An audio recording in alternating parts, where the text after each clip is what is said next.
Kembali ke surat Al-An'am ayat 59. Jadi yang kita sampaikan tadi baru lafaz awal ayatnya. Wa indahu mafatihul ghaibi la ya'lamuha illa hu. Di sisi Allah lah. Hanya di sisi Allah. Mafatihul ghaib, kunci-kunci alam ghaib, la ya'lamuha illa hu. Gak ada yang tahu kunci-kunci alam gaib tersebut kecuali hanya Dia. Tadi perinciannya sudah kita sebutkan surat Luqman bagian yang ke-5. Ya. Kita lanjutkan. Masih ayat itu ya. Masih surat Al-An'am ayat 59. Kemudian Allah mengatakan setelah menyebutkan kunci-kunci alam gaib, ya, wa ya'lamu ma fil barri wal bahri. Ma ini kalau kita belajar bahasa Arab, ma mausul. Isim mausul. Ma apa saja, umum. Ya, Allah mengetahui apa saja yang di daratan. Ya, bar itu daratan, bahr itulah lautan. Apa saja. Apa saja yang di daratan, apa saja yang di lautan, tanpa terkecuali, semua dalam ilmu Allah.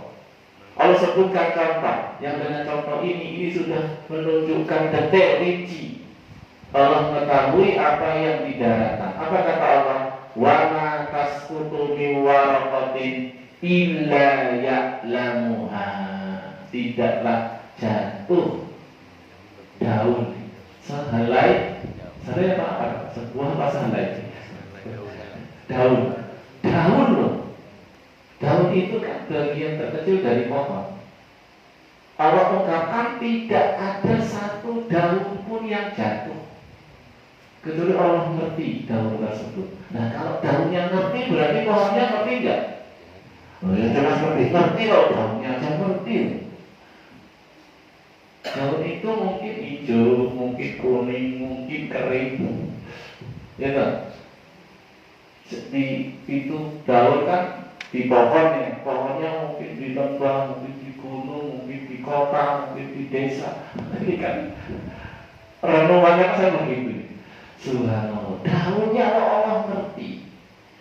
Ya, itu gimana yang lebih dari itu, yang lebih besar dari daun. Ini rinci, detail, ya. Kemudian yang di laut Allah sebutkan wala habbatin fi dzulumatil ardh. Benih, ada benih masuk ke dasar laut, tertutup lumpur laut. Coba bayangin, antum pernah sampai dasar laut? Dasar laut itu sudah gelap. Ini kan namanya apa kata ayat ini? Wala habbatin fi dzulumat. Ya, ada alif sama ta. Jamak muannas salim. Dzulumat. Wala habbatin fi dzulumat. Tidak ada satu benih yang tertutup sekian banyak kegelapan. Banyak kegelapannya. Allah di atas ya, Allah di atas. Kegelapan itu nanti lihat dari dasar laut. Dasar laut sudah gelap. Itu benih di dasar laut sudah ketutupan lumpur laut sudah gak kelihatan. Dasar laut sudah gelap. Air laut, air itu juga gelap. Gelap gak air itu? Dasarnya sudah jelas gelap. Airnya itu aja sudah gelap. Makanya kalau pengen nggak dicek, degur sekali, kemana tadi nggak kelihatan. Jadi air itu gelap. Hujan, misalkan kondisinya hujan ini kan, hujan gelap nggak? Hujan juga kegelapan. Awan juga kegelapan. Kalau lihat pesawat masuk awan nggak kelihatan, berarti kan kegelapan itu kan ya. Coba ini udah berapa kegelapannya? Itu benih di dasar laut Allah ngerti. Wala rabbin wala yabisin illa fi kitabim mubin. dan gak ada yang basah atau yang kering, kecuali semuanya ada dalam kitab Lauhul Mahfuz. Lauhul Mahfuz itu ya, ilmunya Allah yang luas tentang alam ini, tentang makhluknya, kemudian Allah catat. Ya, jadi sebelum dicatat itu bentuknya ilmunya Allah yang meliputi segala sesuatu. Lauhul Mahfuz itu 50.000 tahun sebelum ada langit, sebelum ada bumi. Rasulullah mengatakan dalam hadisnya, kata Allahu maqadirul khalaiqi qabla an yakhluqa samawati wal arda bi khamsina alfasana. Allah sudah tulis itu takdir makhluk seluruhnya ini, globalnya, rincinya ya, semua makhluk ini tidak ada yang terkecuali, semua ada tulisannya, ada catatannya. 50.000 tahun sebelum diciptakan langit dan bumi. Ini kitab catatan Al-Mahfuz menunjukkan akan luasnya ilmu Allah. Ya, semua ada tulisannya. Ya. Allah Subhanahu wa ta'ala juga berfirman dalam surat At-Taghabun ayat yang keempat, ya'lamu ma fis samawati wal ardh. Allah juga tahu segala apa, malakiyah, mausul. Ya'lamu ma, segala apa, fis samawati, di langit, fil ardi, bumi. Kalau tadi di darat sama di laut. Sekarang semua yang di langit, semua yang di bumi juga dalam ilmunya Allah. Yang naik-naik ke langit apa saja, yang turun-turun dari langit apa saja, yang keluar-keluar dari bumi apa saja, yang masuk-masuk ke bumi apa saja, semuanya Allah ketahui. Wa ya'lamu ma tusirruna wa ma tu'linun, dan Allah tahu apa yang kalian rahasiakan dan apa yang kalian terang-terangan. Wallahu alimun bidatis sudur, Allah tahu apa yang dalam hati. Tapi belum ngomong, belum terungkap dengan bisa. Allah sudah ngerti yang di dalam hati. Berbagai-bagai Allah mengatakan ya'lamu kha'inatal a'yun, Allah tahu mata yang berkhianat. Ini mata berkhianat, mata yang lihat yang haram. Ya, dia bertamu di sebuah rumah bersama tuan rumahnya, laki-laki ya. Cuma di situ ada tirai yang kadang goyang-goyang. Ternyata di balik tirai itu ada perempuan cantik. Dia kadang-kadang lari ke sana itu. Mata yang berkhianat. Tuan rumahnya mungkin nggak ngerti. Tamunya nih matanya berkhianat. Atau antum jalan bareng sama teman antum, jalan-jalan sama di jalan ya, kanan kiri banyak pemandangan. Mungkin mata antum melihat sesuatu yang itu haram, teman antum nggak ada yang ngerti. Istri antum mungkin nggak tahu juga, digoceng antum. Tapi Allah tahu. Jadi Masya Allah, ini kita baru bicara ilmu, ya, baru bicara alim. Jadi ketika kita mengatakan al-alim, bayangkan tadi ilmu yang sangat luas, detailnya, rincinya, ya, yang tidak diawali bodong, nggak ikuti salah atau lupa, yang di langit, yang di bumi, yang di darat, yang di laut. Berapa itu sudah? Ya, kita suruh nyebutkan semut aja berapa macam semut, wadah banyak betul macam-macam, baru semut, belum binatang yang lain.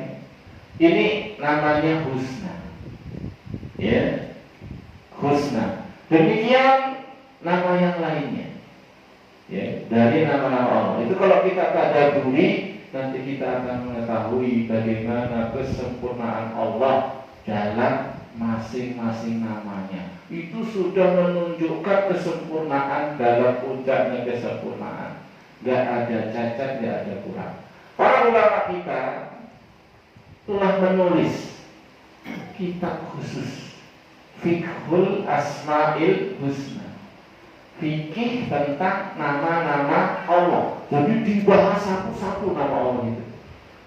Bagaimana kita dijelaskan di situ untuk kemudian memahami benar-benar nama itu sempurna.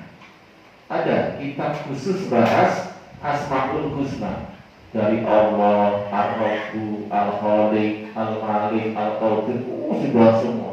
Ada kitab khusus. Nggak tahu apa nih mau baca kitab itu. Kita baru mulai mau masuk, baru baca kaidahnya. Ya, nama Allah Al-Alim. Ya, Allah tahu apa yang telah terjadi. Allah tahu apa yang sedang terjadi. Allah tahu apa yang akan terjadi, yang belum terjadi, seandainya terjadi, bagaimana terjadinya. Nah ini juga.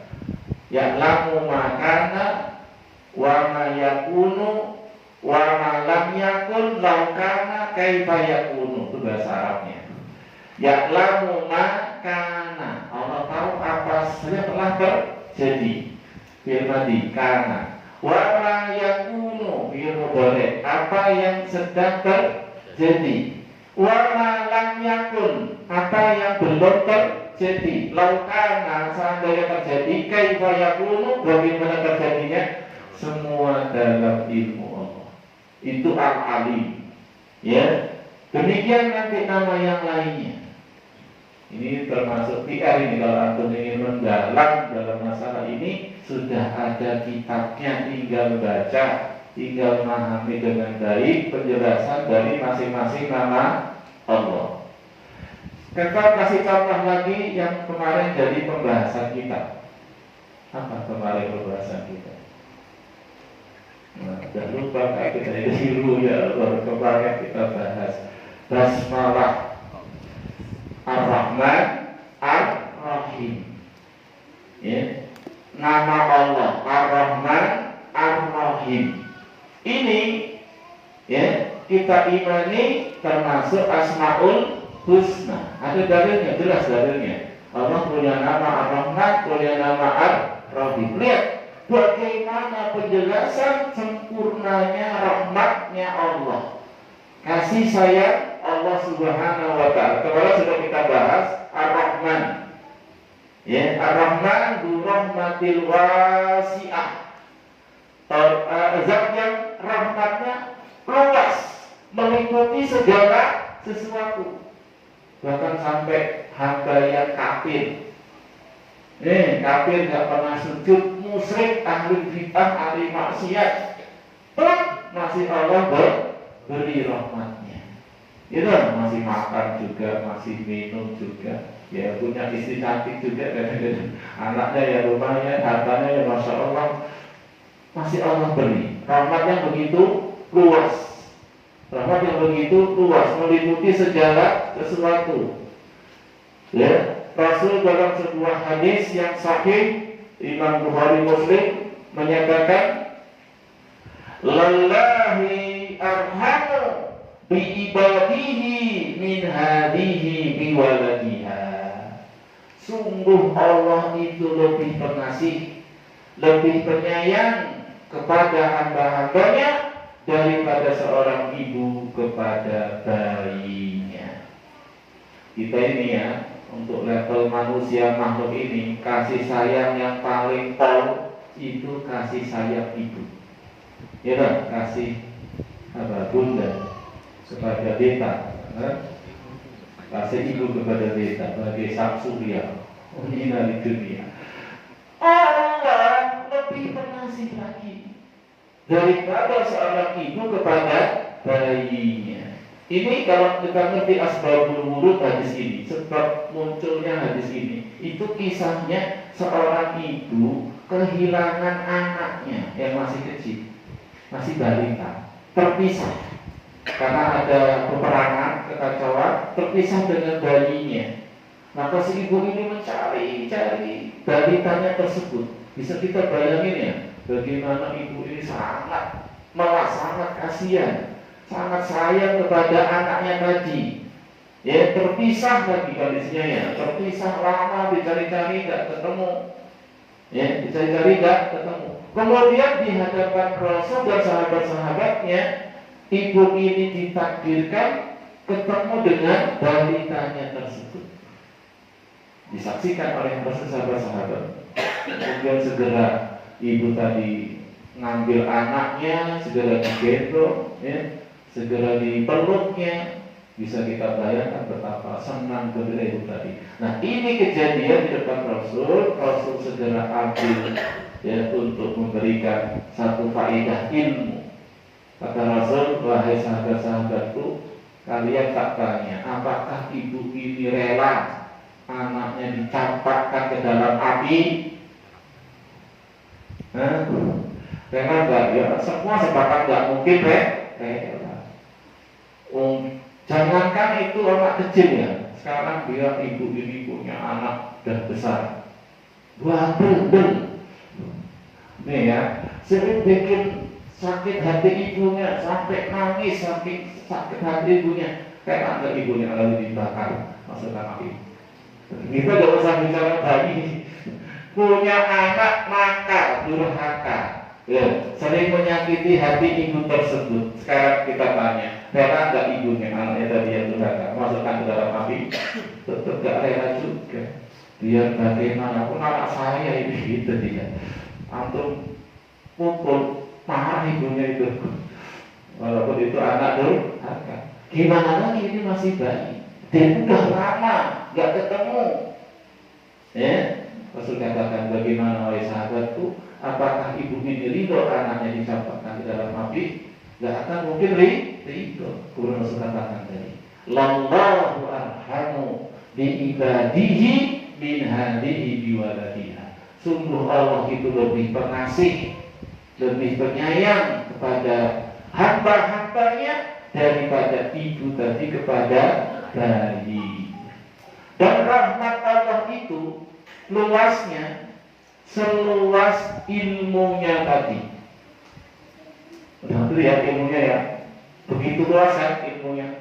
Karena dalam sebuah ayat Allah menggandeng rahmat itu dengan ilmunya. Ya, dalam surat Ghafir atau surat Mu'min ayat yang ke-7 Allah mengatakan tentang doanya malaikat-malaikat pemikul arsy. Surat Ghafir atau surat Mu'min ayat yang ke-7 ini doanya malaikat pemikul arsy. Di situ ada lafaz Rabbana wasi'ta kulla syai'in rahmatan wa ilma. Di sini digandeng rahmat dengan ilmu. Rabbana wahai Rabb kami wasi'ta kulla syai'in rahmatan wa ilma. Sungguh ilmumu dan rahmatmu telah meliputi segala sesuatu.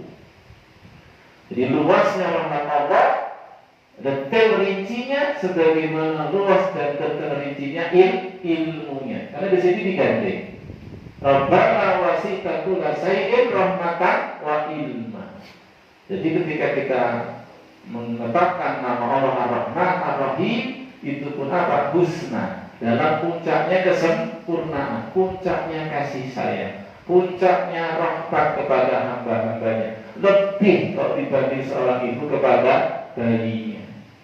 Dalam hadis yang lain Rasul mengatakan, ya, bahwasanya Allah Subhanahu wa taala berfirman, hadis qudsi, inna rahmati sabaqat ghadabi atau ghalabat ghadabi. Allah mengatakan sesungguhnya rahmatku itu telah mengalahkan murkaku. Rahmatnya Allah telah mengalahkan murkanya. Nah, Allah punya marah, ya, sifat marah juga, menghukum, menyiksa. Tapi ketahuilah, rahmatnya Allah itu telah mengalahkan murkanya, telah mengalahkan kemarahannya.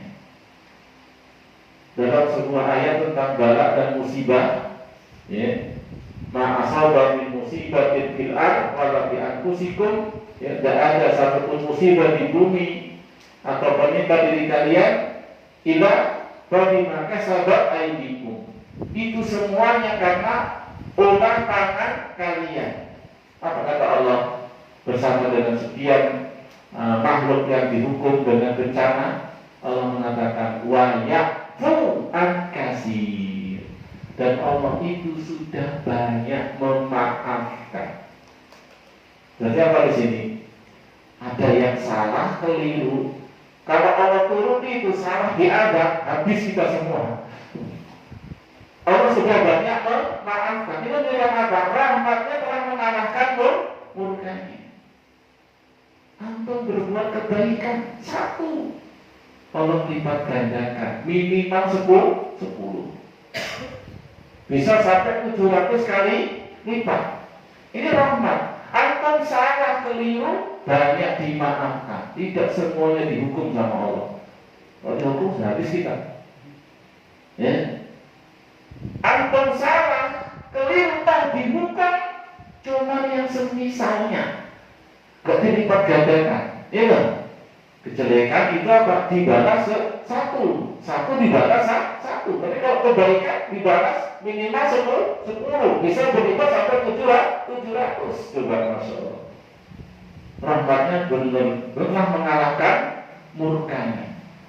Nanti di akhirat ketika ahli surga sudah masuk surga semuanya, ahli neraka sudah masuk neraka semuanya, ternyata surga dan neraka itu masih tersisa ruang.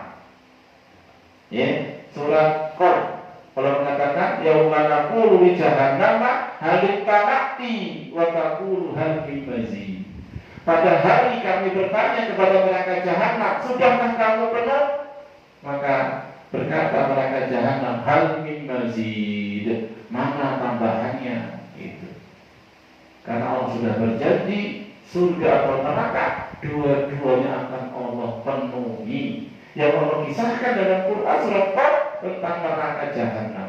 Yauma naqulu li jahannam hal talaqti wa taqulu hal min mazid. Pada hari kami bertanya kepada neraka jahanam, hal talaqti, apakah engkau sudah penuh? Ya, maka berkata neraka jahanam, hal min mazid, mana tambahannya? Mana tambahannya? Begitu. Akhirnya Allah masukkan ke dalam surga dari makhluk yang sudah memang ditakdirkan masuk dalam neraka, masuk neraka sesuai dengan dosa kesalahan. Tidak ada di dalam neraka yang tidak ada dosa. Ternyata apa? Masih ada sisa. Ketika ahli surga sudah masuk surga, masih ada sisa juga. Nah, dikisahkan ketika neraka itu terus minta tambahan, hal min mazid, karena masih ada ruang tadi. Dikisahkan dalam hadisnya, fayadul rahman qadama, maka ar-Rahman meletakkan kakinya di neraka. Ingat ya, neraka itu makhluk. Waji'a yauma idzin bi jahannam, pada hari kiamat didatangkan neraka jahanam. Itu punya 70.000 tali kekang. Satu tali kekangnya ditarik 70.000 malaikat. Makhluknya Allah. Masukkan, masih ada tempat. Minta lagi dia, minta banget. Akhirnya Allah letakkan kakinya di atas neraka. Baru neraka bilang, cukup. Wayan zawiba tuhabadun. Akhirnya neraka itu bertemulah sisi-sisinya. Jadi minta tambah, Allah kasih kakinya di atas neraka, baru dia bilang cukup. Tapi begitu surga masih ada tempat yang kosong, Allah ciptakan makhluk yang baru, langsung dimasukkan ke surga. Paham maksudnya? Bagaimana rahmat Allah mengalahkan murkanya. Neraka masih ada sisa, mesti minta tambahan, Allah kasih kakinya. Bila cukup. Surga masih ada tempat kosong, kalau silakan makhluknya baru dimasukkan langsung ke surga. Allah berbuat, terserah Allah. Karena semua makhluknya Allah, dan Allah sedikit pun tidak pernah menzalimi hamba-hamba. Jadi ini menunjukkan sempurnanya rahmahnya Allah. Demikian yang lain, Pak. Ya. Yang lain masih banyak kalau kita kasih contoh. Yang mendengar as-sami juga itu apa? Sifat yang sempurna. Allah bersifat mendengar. Mendengarnya Allah nggak seperti mendengarnya kita. Lihat itu ayat Allah dalam surat Al-Mujadalah. Ini qad sami Allahu qawlan lati tujadiluka fi zawjiha wa tastaki ila Allah. Sungguh Allah telah mendengar ucapan seorang wanita yang mengadukan perihal suaminya kepadanya. Ini kisah perempuan yang dilihat oleh suaminya. Dilihat itu dikatakan kepada istrinya, punggungmu seperti punggung ibuku. Jadi istrinya disamakan ibunya. Padahal kalau ibu kan gak boleh dicampuri ya. Kok istri disamakan dengan ibu dengan kalimat punggungmu seperti punggung ibuku. Ini kalimat waktu itu belum ngerti hukumnya apa. Istrinya ini, ya, suaminya ketika mau campurnya nggak mau, ya, nggak mau. Dia ngadu kepada Rasulullah. Ya Rasul, saya bilang demikian ngadu. Itu ketika ngadu ucapan suaminya tadi, Ibunda Aisyah itu di kamarnya, itu kadang dengar kadang enggak. Karena perempuannya ketika ngadu dengan suara yang kecil, cerita sama Rasul. Ya, maka ketika turun ayat ini, ya, Ibunda Aisyah menyampaikan yang maknanya menunjukkan apa? Memuji Allah. Ya, Maha suci Allah, begitu sempurna pendengaran Allah. Aku tuh dekat sama perempuan tadi. Kadang dengar, kadang enggak ucapan itu. Karena dia cerita sama Rasul ini tentang suaminya. Tapi Allah yang di atas langit sana dengar ucapan perempuan tersebut sampai turun ayat. Ya, silakan dibaca surah Al-Mujadalah tentang hukum suami yang melihat istrinya. Ini kan gambaran juga seberapa sempurnanya pendengaran Allah. Ya, ini. Jadi termasuk kaidah yang bisa diambil dari surat Al-A'raf tadi 180, semua nama-nama Allah itu husna. Dan tidak sampai di 3 tadi. Waktunya sudah habis ya, akan sudah tambah ini apa nih kalau. Dan ini belum kita meroja semua nih kan ya, kan ada yang tadi yang sudah sampaikan. Belum sempat kita sampaikan juga. Yang jelas memang ini pembahasan agak lebih mendalam dibanding uluhiyah dan agak jelimet juga nantinya, butuh perhatian fokus membahas kaidah-kaidah asma wa sifat nantinya. Insyaallah ya, kalau Allah kehendaki ya, semoga Allah berikan kesempatan atau hidayahnya, kita akan bahas sedikit-sedikit bagaimana kaidah memahami asma wa sifat. Karena di luar sana banyak terjadi penyimpangan berkaitan dengan asma wa sifat. Ya, dan juga banyak ucapan-ucapan kadang campur baur yang hak dengan yang batil, sementara kita kalau nggak ngerti ilmunya bisa jadi terkena kerancuan-kerancuan tersebut. Itu yang bisa kita bahas dalam pertemuan kali ini. Ya, semoga bermanfaat. Lebih dan kurangnya saya mohon maaf. Subhanakallahumma wa bihamdika asyhadu an la ilaha illa anta astaghfiruka wa atubu ilaik wa akhiru da'wana anil hamdulillahi rabbil alamin. Wassalamualaikum warahmatullahi wabarakatuh.